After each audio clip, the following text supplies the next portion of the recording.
Vous avez défini des règles d'usage sur vos différents outils de communication, Teams, email, téléphone, messagerie, etc. Et ces règles-là, vous les avez communiquées?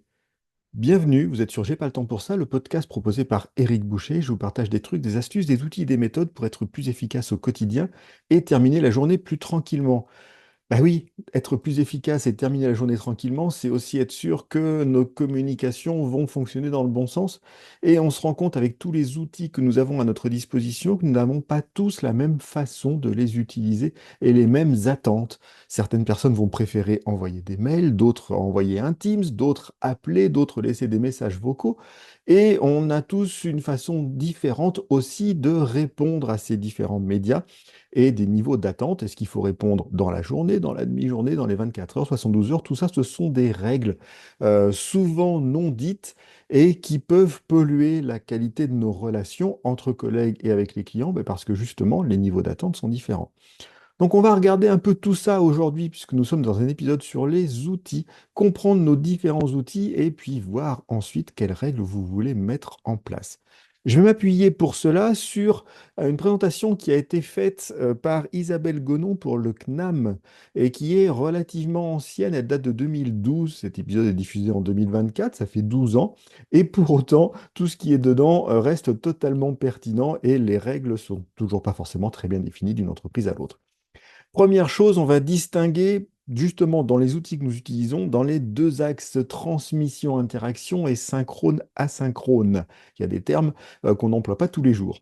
Transmission, interaction, c'est relativement simple. Est-ce que l'outil de communication que j'utilise sert à pousser de l'information ou on va interagir ensemble dessus? Et synchrone, asynchrone, c'est justement est-ce que nous avons une interaction en temps réel, les uns avec les autres, ou est-ce qu'au contraire, c'est une interaction en temps différé, donc asynchrone, c'est-à-dire que je peux répondre plus tard.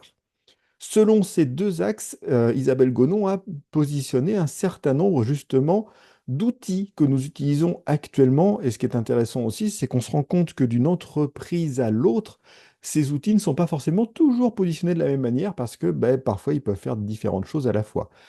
Par exemple, un outil de chat était considéré dans sa présentation de 2012 comme du synchrone, alors que l'on peut argumenter qu'avec un Teams, un Slack ou autre, on peut certes répondre tout de suite ou on peut répondre en différé, ça dépend comment vous allez l'utiliser. Donc on va voir en chat et en messagerie instantanée du synchrone interactif. Le téléphone, typiquement, est dans cette catégorie-là aussi. Une visio qu'on va faire en Teams ou un Teams audio serait dans cette catégorie-là aussi. On a en bas à droite, pour ceux qui voient la vidéo, dans la partie interaction asynchrone, l'email. Typiquement, l'email n'est pas un outil synchrone. Chacun répond quand il le peut, et quand il l'a lu, et à la vitesse à laquelle il va le faire, et aussi d'autres éléments, échanger fichiers et autres. Et si on regarde côté transmission, on fait la distinction entre newsletter et email. C'est intéressant aussi, puisqu'un email a généralement appel des réponses, alors qu'une newsletter, c'est quelque chose que l'on va consulter, qu'on va lire. Même chose avec le site internet ou avec un téléchargement. Ça, c'est un premier niveau de lecture. Le niveau plus complexe, si on commence à rajouter pas mal de choses, bah, évidemment, un webinaire ou une réunion virtuelle va être du synchrone en interactif. Un webinaire en replay, typiquement, ou une vidéo en replay, ce sera de la transmission. Certes synchrone parce que je le regarde en temps réel, mais c'est de la transmission. Donc on va avoir plein de distinctions. Pourquoi tout ça c'est important? Alors déjà, c'est important au niveau entreprise que chacune et chacun d'entre vous arrive à poser sur ces deux axes, transmission, interaction, synchrone, asynchrone, quels outils vous utilisez. Il y en a souvent beaucoup, j'en ai nommé quelques-uns, téléphone, SMS, email, Teams ou équivalent, Slack, Google Meet, etc. Les outils de visio, parfois pour certaines entreprises, on va avoir du Discord aussi, on va avoir d'autres types de messagerie, du GitHub ou autre. Et donc, l'idée là-dedans, c'est de pouvoir identifier tous les outils sur lesquels vous pouvez communiquer, interagir, et ensuite, collectivement en tant qu'équipe, de définir vos règles. Qu'est-ce qu'on va utiliser à quel moment, à quelle vitesse chacun attend que l'autre réponde pour que l'on puisse correctement finalement travailler ensemble, communiquer et pas se mettre la pression, surtout dans le sens où bah, j'attendais que tu me répondes dans les 10 heures et bah, toi tu avais une vision différente de cet outil-là ou c'est un outil sur lequel tu ne vas pas et donc finalement tu ne m'as pas répondu.